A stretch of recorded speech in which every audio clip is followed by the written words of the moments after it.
Hello කොහොමද මගේ යාළුවනේ හැමෝම හොඳින් ඉන්නව නේද?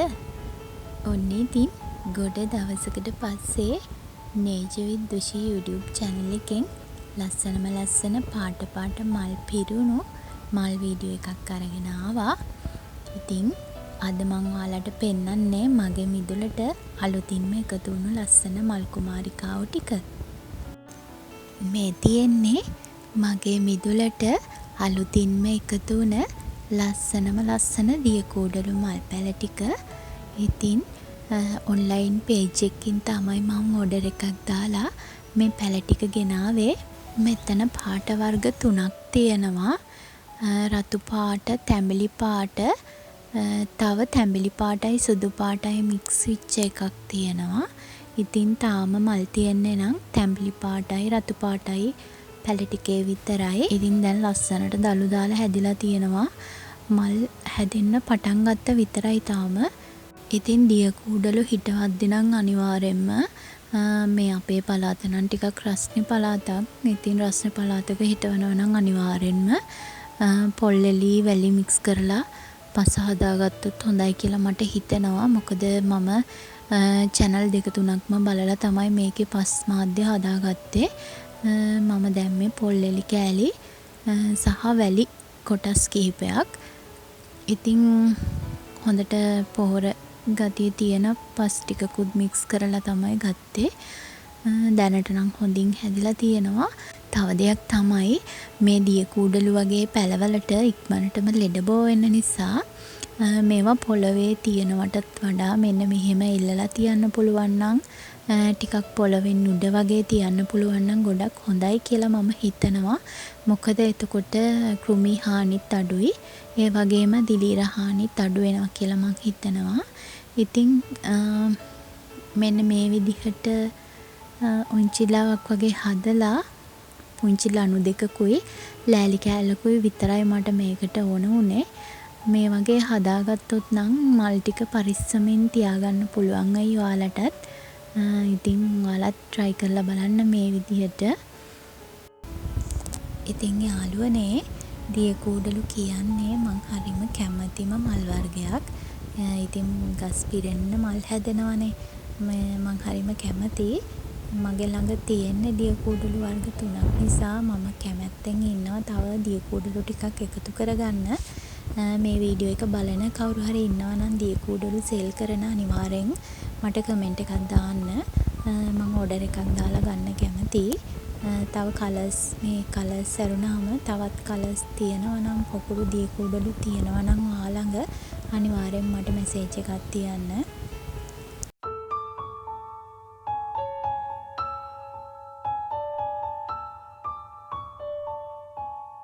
ඉතින් දිය කූඩලු වගේම තමයි මෙන්න මේ වින්කා පැලත් ගහ පිරෙන්නම මල් දෙන හරිම ලස්සන පැල වර්ගයක්. ඉතින් බලන්නකෝ මගේ ළඟ දැනට වින්කා වර්ග 5ක් 6ක් වගේ තියෙනවා. මේ දවස්වල මෙන්න මේ විදිහට තමයි වින්කා පැල ටිකේ ලස්සනට මල් දීලා තියෙන්නේ. මේ හරිම අමුතුම දම් පාටක් තියෙනවා. ඒක නම් හරිම වෙනස් පාටක්. බලන්නකෝ දම් පාට එක ළඟින්ම රෝස පාට පැලෙත් තිබ්බහම බලන්නකෝ ඒ දෙන්නගේ ලස්සන.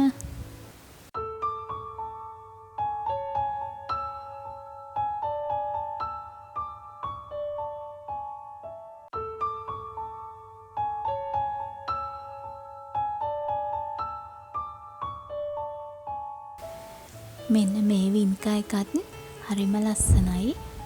මේක තද රෝස පාටක් තියෙන්නේ. මැද රතු පාටක් තියෙනවා. ඉතින් මේකේ මල් ගොඩක් තිබුණා මේ ගහ පිරෙන්නම. ඉතින් ඒකේ දැන් මල් ටික ඔක්කොම හැලිලා ගිහින් දැන් මල් දෙකයි තියෙන්නේ. සමහර විට අවුව සැරට වෙන්න ඇති. මේ කාලේ ටිකක් රස්නේ වැඩිනේ. වින්කා පැලවලට පස් මාධ්‍ය හදාගන්නකොට වතුර හොඳට ගලාගෙන බහින විදිහට වැලි සහිත පස් මාධ්‍යයක් භාවිතා කරන එක හොඳයි. මොකද එහෙම නැති වුණොත් වින්කා පැලවල මුල් කුණු වෙන්න බලනවා. දිදීරු රෝග ඇති වෙන්න බලනවා.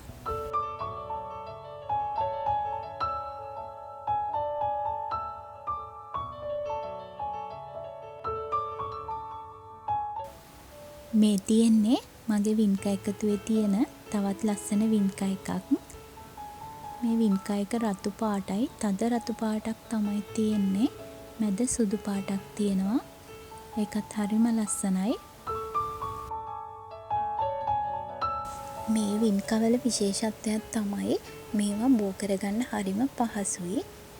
මේකේ අතු මගෙන් බෝ කරගන්නත් පුළුවන්. එහෙම නැත්නම් මේකේ පුංචි බීජ හැදෙනවා. මේ මලක් පිපලා ඉවරුනහම මේ කරලක් වගේ හැදිලා ඒකේ බීජ හැදෙනවා. ඉතින් මේකේ බීජ ගොඩාක් තියෙනවා. එතකොට මේක බෝ කරගන්න හරිම ලේසියි බීජ වලිනුත්.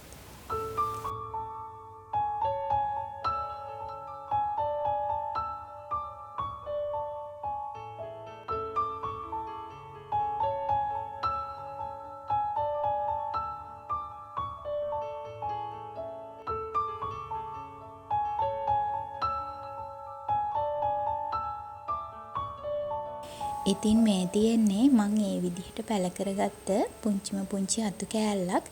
දැන් ඒකේ මුල් ඇදලා වගේ පුංචි මලකුත් පිපිලා තියෙනවා.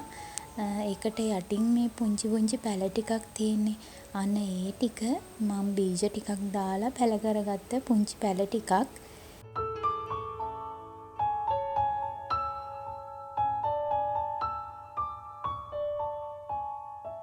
මෙන්න මේ වින්කා පැල දෙකත් මම බීජ වලින් පැල කරගත්ත පැල දෙකක්. මේ දෙකේ නම් මල් මොන පාටද කියලා මම හරියටම දන්නේ නැහැ. ඉතින් මල් පිපුණාම මම ඔයාලට වීඩියෝ එකක් දාන්නම් අනිවාර්යෙන්ම.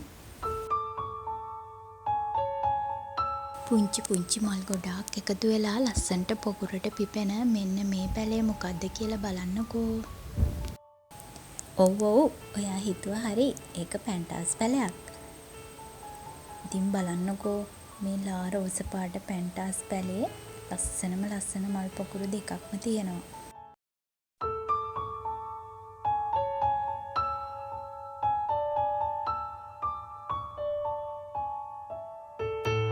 ඉතින් මේ පැන්ටාස් කියන්නෙත් හැමදාම මල් තියෙන මල් වරදින් නැති ශාකයක්.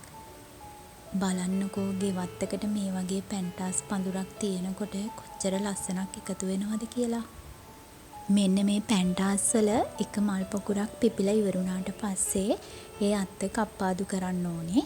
එතකොට තමයි ලස්සනට දළු දාලා ආයේ තවත් අලුත් මල් පොකුර ලස්සනට පිපෙන්නේ. පැන්ටාස් කියන්නේත් කප්පාදු කරන අතු කැබලි වලින් පහසුවෙන්ම පැල හදාගන්න පුළුවන් මල් වර්ගයක්. ඉතින් ඔයාගේ මිදුලෙත් පැන්ටාස් පැලයක් නැත්නම් අනිවාර්යෙන්ම එකතු කරගන්න.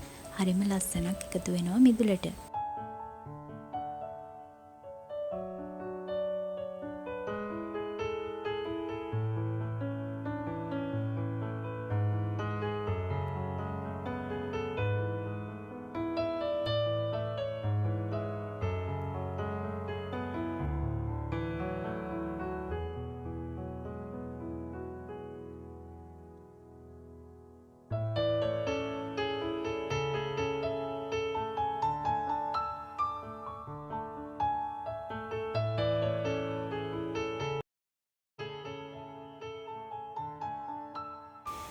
මෙන්න මේ කෝලියාස් පැල දෙකත් මගේ මල් මිදුලට අලුතින්ම එකතු වුණ යාළුවෝ දෙන්නෙක්. බලන්නකෝ එයාලගේ පත්‍රවල හරිම ලස්සන හැඩයක් නේද තියෙන්නේ.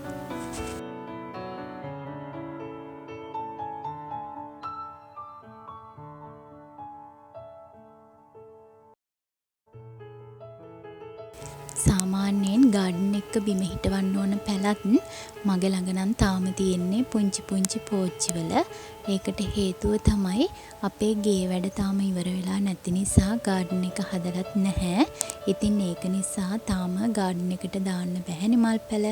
අපි ඉතින් දැන් ඉන්න ගෙදර මිදුලේ තමයි පුංචි පොට්වල මේ මල් පැල ටික මං හදලා තියෙන්නේ. ඉතින් ගාඩන් එකේ වැඩ ඉවර වුණාම මේ මල් පැලත් එක්ක ගාඩන් එක ලස්සන වෙන වීඩියෝස් ඉස්සරහට මං ඔයාලට අරන් එන්නම්. ඉතින් අදත් මගේ වීඩියෝ එකට එකතු වුණ ඔයාට ගොඩාක් ස්තුතියි. ඒ වගේම මගේ channel එක subscribe කරලා දිගටම මගේ වීඩියෝස් එක්ක එකතු වෙන්න කියලා ආරාධනා කරනවා. ඒ වගේම මගේ channel එකේ වීඩියෝස් වලට likes කරන, comment කරන හැමෝටමත් ගොඩාක් ස්තුතියි. තවත් දවසක ලස්සන වීඩියෝ එකකින් හමු වෙමු. හැමෝටම සුබ දවසක් වේවා.